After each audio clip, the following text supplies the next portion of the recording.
Okay, so we back. What's going on, guys? I just had to take a little break. Got different things going on. Once again, I got my boy Intro the Intern here. Yes, sir. Intro. Talk to me. You know what we need to know? We need to understand the business of music, right?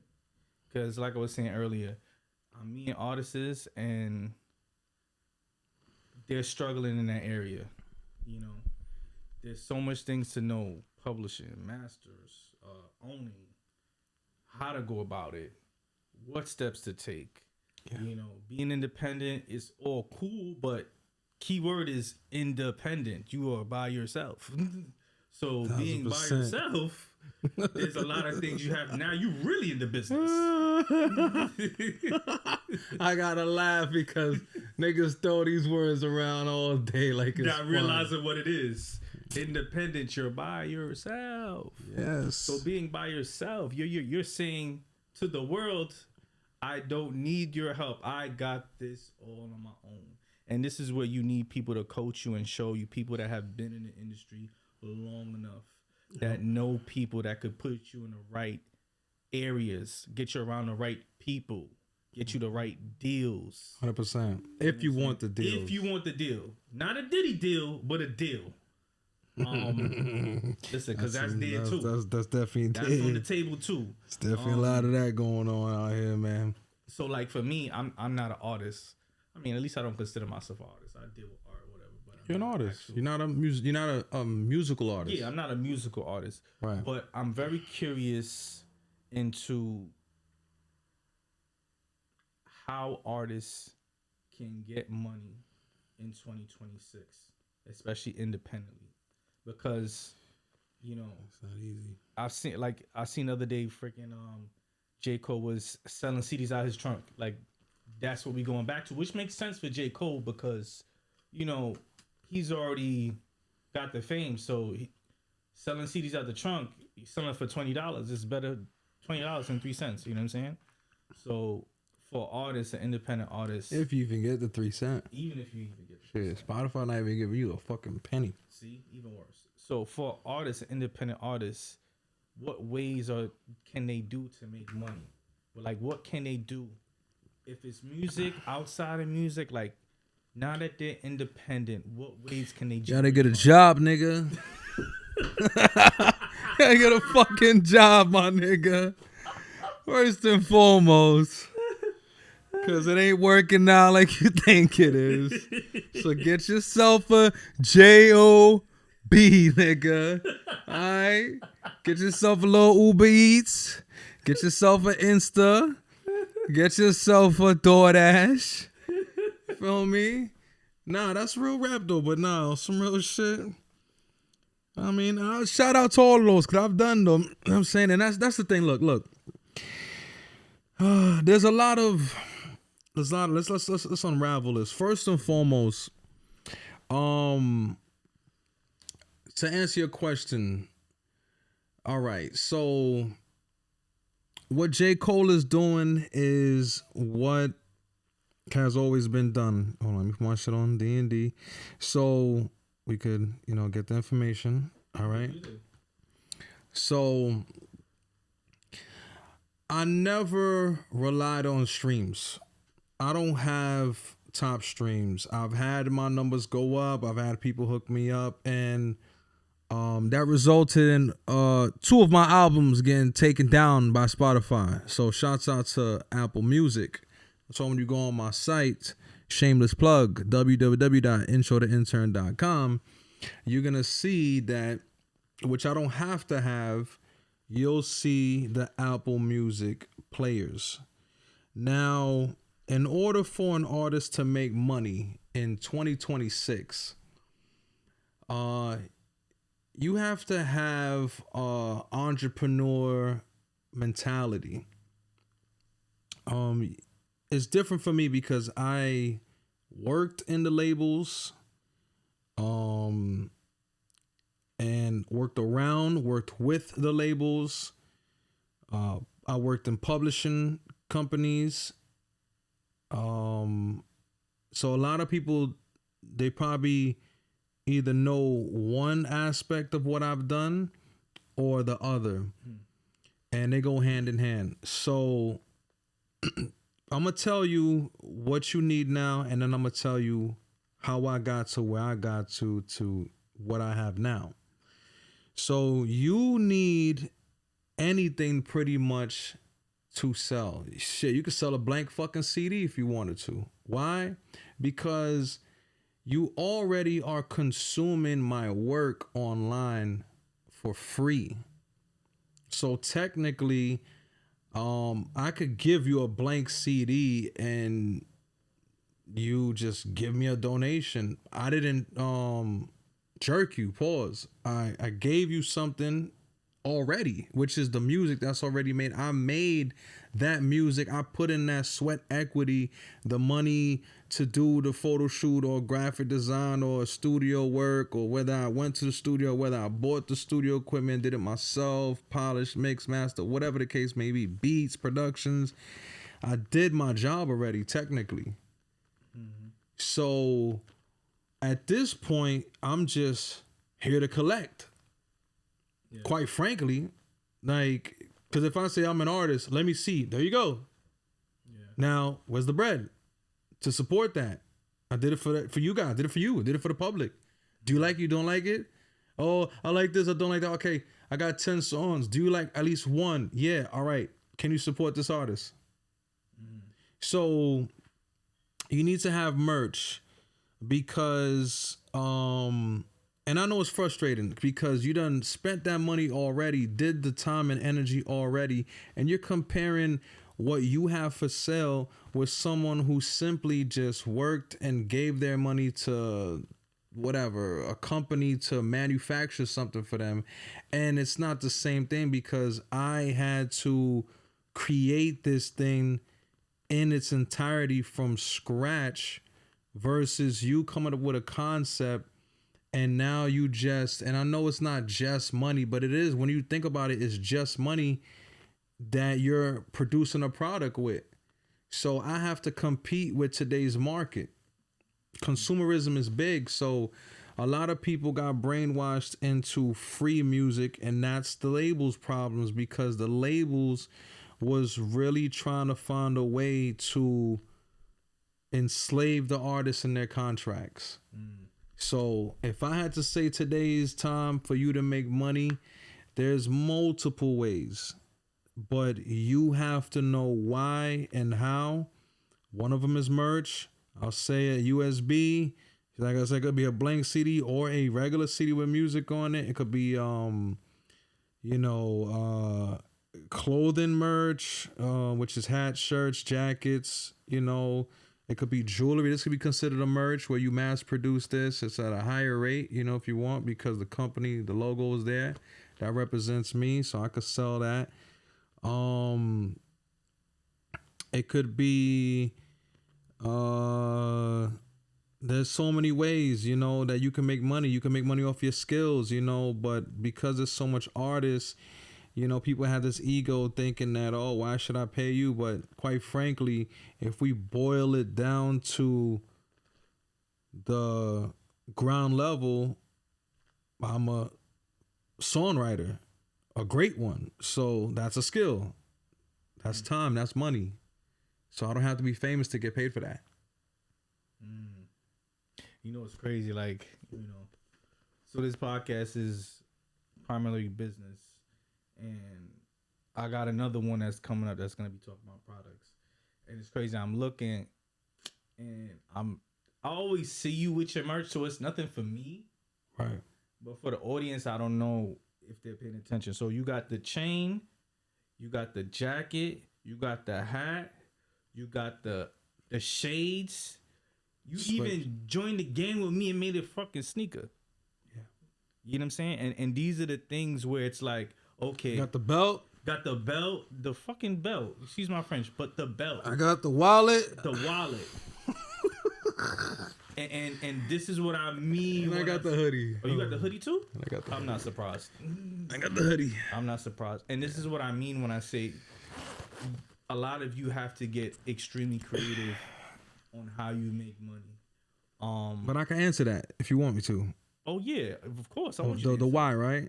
Yeah. Okay, so you have two options, and this is why I say you have to know what's going on. So whether you have a manager, investors, business partners, label, publishing company, a joint venture, collaboration with any other brand, they are basically putting money into you, which is the product. So you are a product. You are a product that influences everyday people. So what the label is doing is spreading you all around, putting you in modeling. We're going to put you in movies. We're going to make shirts. We're going to make hats. We're going to make whatever. We're going to get creative and go out of the box. These things is all to say, okay, I signed you for $1 million and I want to make at least 10 to 50 million off of that. And so when you are crying broke is because you lack the experience of what actually goes on in recouping that money. So therefore you would have to invest just as much and have the mindset of a manager, have a mindset, basically take yourself out of yourself and look at yourself and say, okay, this is what I'm hustling out here, which is me. I'm hustling me. What I'm saying, lack of better words, we're prostituting this person. Pimping. So when we talk about independence, we talk about all this.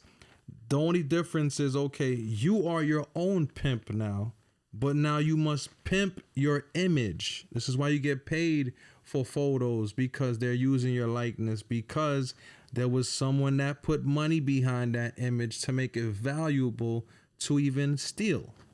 That's a fact. Same thing when it comes down to, you got Thug's hoodie on. That's his merch. The reason why it's blown up and where it is because of the label 300 that's behind him. So they got to make that. Well, that's his, but eventually it still trickles back up, whether it's he's making the money or not, because he has an agreement with them. They put money behind him and constant money behind these guys, either per project or, one time, and then still need to pay the label back their money. So you have to be good with doing business with the banks. Yeah. It's like a bank. So you apply that same mentality to your business partners, your investors, and now when you get to a point where you have that understanding, you have to make money. So when I'm always talking about money and people say, yo, this guy is always talking about money, because I understand that there was an initial investment and continuous investment that I have within myself, and now I must recoup. You know what's funny? So now let me ask you this. So do you see yourself more as, I mean, obviously you got to take yourself outside yourself 100%. and then sell yourself. 100%. So even being an artist, you're selling yourself. But now, do you see yourself more as a sales guy versus an artist? Because you have to make money. When we're in business to make money, the number one goal of a business is to make profits. Matter of fact, correction. The number one goal of a business is to maximize profits. That's the correct line. And so now you don't just have to be an artist. You have to be a salesman. And you got to be a very good salesman. Yeah. So these are skills that either you're going to pick them up along the way, or you're just naturally gifted with those. One or the other. But now we find ourselves in a conundrum. Because what if you're just naturally gifted as an artist? Now you have to reevaluate whether you still want to be an artist. Because you can be an artist. But I don't think most people want to be like an artist that's not you know, on the rise, or that's not building, or that doesn't have devices or vehicles to make money. You know what I mean? That's why I look at you. I'm like, damn, it's a fire ass fucking chain. Just the whole likeness. I'm like, okay, I could see why somebody would steal that. I take a picture of myself and I put myself on the wall and I look at myself and I'm like, now let me dress myself. I move like I'm an executive at this point. Like, okay, this is Intro the Intern. Okay, are we gonna go with a beard this year? Are we gonna go with braids this year? Are we gonna go? What's the new merch? Okay, you have to, and that's. I don't necessarily do that at this point, but for someone that is trying to do the same thing that I'm doing, that's how they do it. That's how they did it when I was in and out these offices. You know, it's just the benefit for you is you know who you are if you promoting who you are. You know, niggas could say they hustlers, but let me ask you a question. Nigga rapping about making bread and hustling, but why the fuck he can't make bread off his music? The fuck out of here, my nigga. I don't believe you. We don't believe you. Need more people. Yeah, dead ass. So, literally, yeah. So when I'm wearing all this, it's like, yo, if I could walk down the block and I could make a nigga say the same shit about the Louis and Gucci, I'm influential enough. I got enough aura and swag to sell this. Why would I lose that check? Why would I give that up, which I used to? When I used to wear my other brands, yo, go to Fifth Ave, go there and go cop, bro, it's like 2,000 to that. When it's like, after a while, it's like, nah, come back here, my nigga. Come cop from me. Come cop the CMP. Now I got the plugs to making it happen, because eventually when you a shopper, when you a nigga that's really dealing with money, whether you making or losing, investing or share, giving it away, whatever, donations, whatever, when you in this world, it's the need, to find that quality. You know, that quality gonna come to you. Partying, you know, just share, you know what I'm saying, just constantly networking. You gonna run into the manufacturer. You gonna run into you buy nice shit. You know how you touch it, you feel it, you smell it. You know that's what I'm looking for. That's what I got from these top brands that I wear. So I need to find that quality. Once you start with that, now you are competitive. Because now you could say, yo, this is like, right now, I could easily wear Pele Averex. I'm gonna analyze that shit. I'm going to bring the connect. We're going to make that. But that's years of selling other people's products and then finding out those manufacturers and factories after a while and saying, okay, can you make that for me? Now, at that point, it's a yes, it's a no. Technology is advancing for me. Technology is obviously advancing for them. They buying better stuff. They can get it done for me. Now, at that point, it's like, okay, my favorite thing that I like to tell people, what's your budget? You know, I find myself using that a lot lately. What's your budget? And I don't even think... Starts with that, man. I don't even think a lot of people know what their budget is. They just automatically assume, oh, no, I don't got it. Once they hear they got to pay, oh, I don't got it. And it's just like, a part of the game is paying. I don't want to do business. A part of the game is paying. Like, I don't want to do business with you, man. One thing I learned, he said, I don't want to do business with you. A part of the game is paying. And it's like, you know, like, for example, I consider myself at least a cinematographer. You know what I mean? You are. I might do a little run and gun stuff here and there, which is more videography work, but I consider myself a cinematographer. I like the way things look. I take my time. I like to drink my coffee before I shoot. Make sure the lighting is right. Make sure everything is perfect. Everything is arranged. 100%. That's what I like. I'm not into the rushing and shooting around. But lighting, cameras, angles, 2 cameras, switcher, lens. I know where you're going with this. I know what you're gonna say. Say it. Let them know. It costs. It is not free. So if someone is charging you, there's a reason why it's charging you. You know what I mean? Like, don't get me wrong. I love what I do, but it ain't free. You know what I'm saying? It's definitely not free. And remember, the number one goal of a business is to maximize profits. The difference with me is, you know, I'll work with you. You know, I'm not here to break your pockets, but we got to work with each other. You know, this goes back 100%. To you, and just the music industry in general, because a lot of times when we say a budget, right, the person on the other side of that is saying to themselves, they're like, a budget? What the hell you mean a budget? Niggas know. Fuck all that. Niggas fucking know. In they mind, they just rather flat prices. They just want to hear a price. And they assume that there's one fixed price that's going to do everything. And it doesn't work like that. Yeah. You know what I mean? Like, if I do that, sometimes I might just be overcharging you. But you so focused on the flat price, you don't want to think and say, you know what? Well, I need a budget. This is what I need, and this is how I need it. How much can you do it for? This is my budget. Can this be possible? You know what I'm saying? And I feel like with artists, that's another thing they struggle with. They struggle with the budget. You know? So don't fuck with them. Just keeping it real. Nah. Very selective with that, bro. DJ Selector.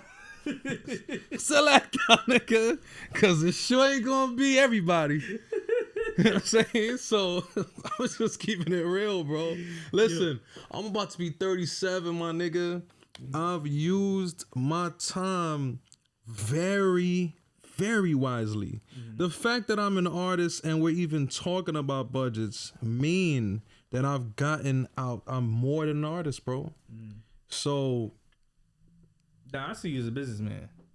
Respectfully. Because an artist you have to be a businessman to be an artist. You get what I'm saying? Like doing deals. Yeah, there's deals to be cut. Like, there's no other way to really look at it. You know what I'm saying? So, right. You know, for sure. Like, I listen to music 100%, but I see you. And people should really hear that, because it's like, so let me tell you about that whole price shit.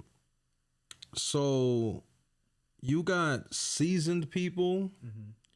and you got people that's not seasoned. When I say I don't want to fuck with that, is because I already know that, like, most of the stuff that I know, or the next person who knows what they're talking about, is primarily based on experience, bro. Okay. And so most people who present themselves like that, they want to cut corners, and it's like, that's not a problem. That's why you pay a premium at that. They think paying is the cutting the corners, but no, there's paying already. Excuse me. And then you paying the premium because of your arrogance, because of your lack of patience, because your entitlement. And so, and most people might jump at that. But being that I've been more wise over the time and I had my headaches, it's like, okay, I see a problem coming. Niggas is looking at money, money, money. So what I did was I solved my money problems. I started diversifying myself so that I don't get desperate. So when niggas is like, yo, you got this for sale, you got to do that. It was important, because I want to make the right business deals and do business with people who I feel like I want to, and not get married, as what they were saying, to business with someone until the divorce is done. And it's like, I don't want to be binded by you by this project or even the dollar or now you're using the dollar above me when it's like, nah, bro, I'm not the boss of this, but because of my experience and the accessibility that I have, because I could just not be available for you. Yeah. And then you tell me who you're going to find at that level of expertise with the experience. So what's going to end up happening is you're going to start having problems, and it could be straight off the gate, or it could be during and towards the end of that business deal is when you're going to start getting, it's going to start getting real hot, real crazy, real disrespectful. And then you're going to go back in your mind and you're going to be like, damn, this little bit of bread was not worth it. And and then if I didn't need the money, then damn, see, it's resentment and regret at that point. But it's like buyer's remorse. Seller's remorse at that point, because seller's remorse, you like, damn, nigga, I should have never. But you know, you gotta control your greed. You gotta control your I just work more. I do other kind of business so that I don't have to. Like, you say you're a cinematographer, so you're not going to just pick any script and shoot any rinky-dink type of thing. Definitely not. It is about the money, but at the same time, it's about like, you know who said, Bud said something the other day. Who that? Crawford. The okay. Yeah, he said something the other day. It was on another podcast. You know, I do watch podcasts, even though I say I don't. He said something the other day on a podcast. Homeboy asked him, he's like, yo, listen. He's like, you get back in the ring for $100 million? He's like, nah. He like, well, shoot, you pay me, I get back in the ring for $1 million or something like that. And Buzz is like, you see, now we know your character. He said he'll sell his soul for that money. Yeah. He sell his soul for that. He's like, see, now we know your character. Now we know you're going to sell your soul for damn near $1 if you got to. You know what I'm saying? And it just goes back to what you're saying. It's like 100%. Like, I'm not gonna be just shooting any and anything. Does Bud work hard? Yeah. Okay, so it works extremely hard. When you know, like, you gotta go into we're gonna go a little off. Like, you know, I'm into like the holy books. Let's put it that way. It could be the Bible, it could be the Quran, it could be New Testament, Old Testament. I'm trying to find the answers. I'm gonna get the answers I need. And there's something called the road less traveled. So Bud obviously is not a Floyd. No. Not saying Floyd didn't, you know, like didn't work hard, and he definitely worked extremely hard. But you can see a difference between his road of working hard and Bud's road of working hard. And Bud knew, okay, there's something else that I gotta do, somebody else I gotta be. I'm good where I'm at, but my hard work was giving me offers still. So a lot of these dudes, they don't have a long, so you could just tell, like, all right, this nigga just want to get out the hood. He think I'm gonna get him out the hood. This nigga think I'm gonna. He got it fucked up. Or this nigga want to get rich. He think this one video gonna get him mad rich, right? Stupid ass nigga. Like, or yo, this nigga just want to hit record. Oh, okay, this one with me intro. You're gonna get that. Whoa, right? That's what you think, right? You little fucking snake ass nigga. You little lazy ass nigga. You short term thinking ass nigga. And it's just like, once again, I don't want to work with you because you know why? I'm gonna do something with you, and me personally, I want to see you 5-10 years. Yo, bro, you still doing it. Yeah. Now I know you valued every little step of the way of paying and getting it, and you understand that, yo, bro, no disclaimer, yo, listen, niggas ain't forcing me to do music, bro. Niggas is definitely not forcing you to do music. or whatever you want to do in life. So, and then you reach a certain age where it's like, okay, all right, we want to talk about the investment side, right? Let's go back to that for a little bit. So you talking up, a nigga talks to you about budgets. So you got to understand there's your pockets, and then you got to look at a little different. So I've had management, multiple. I've had people at one point spend money on me. So why you can't get that? Why you can't make that one call? Because your credibility is shot out here. You my man, right? But if I say, yo, bro, I gotta play, yo, I need like a band. Hold that.